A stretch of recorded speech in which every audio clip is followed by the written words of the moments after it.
tak tu sa vidíme pri 3. dieli s babetami. Tento diel som vám slúbil, že vlastne budeme sa baviť o motorkách, ale plány sa zmenili a bude to v 3. dieli. Takže tu máme nasprejované a urobený motor po geočku. Všetky veci sú nové.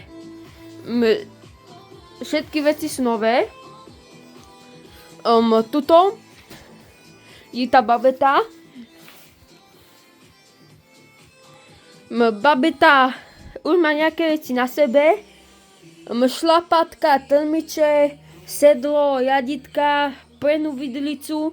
Také hlavné veci, že nech sa s tým dá robiť, že nech to stojí a nech sa s tým dá pohnúť. A tuto máme ten motor. Diely som sprejoval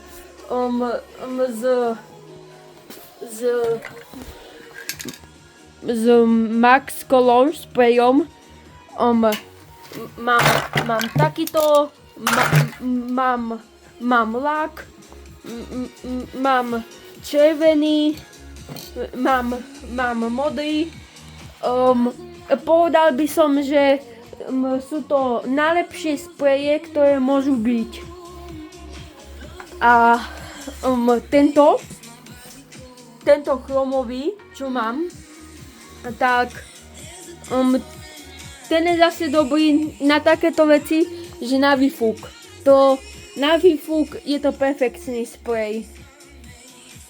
No. A ešte neviem ani čo by som vám povedal.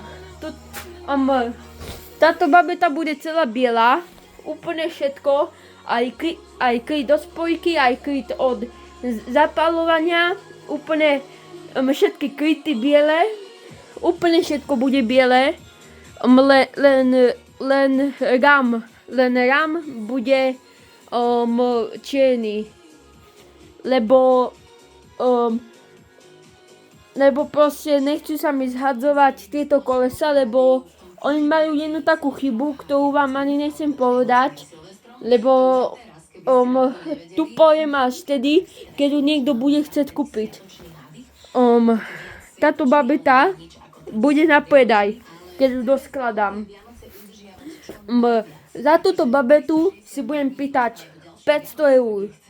Geočko motora stalo 200 eur. Sprejovanie a lakovanie stalo nejakých 100 eur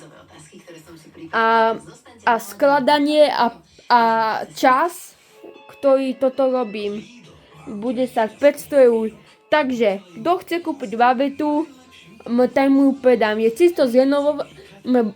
Bude čisto zrenovovaná, kto si ju teraz zajedná a proste vám ju predám.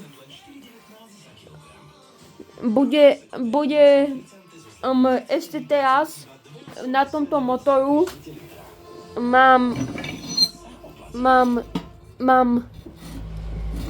proste povolenú hlavu ešte, lebo budem robiť predstih, než vám to môže rovno jazdiť. A na prvom dieli, čo som vám hovoril, že to som si kupoval veci na babety. Nehovoril som tam, že je to prvý diel, ale proste je to prvé video s babetou.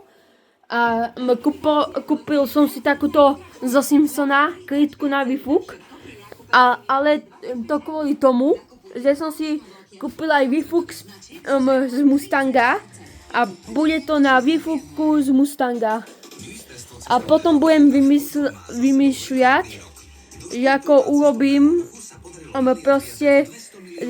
urobím to s tým výfukom na to koleno. Ale to všetko bude urobené. Takže čaute a vidíme sa pri 3. dieli, čo som vám slúbil, že sa budeme baviť o motorkách. Takže čaute.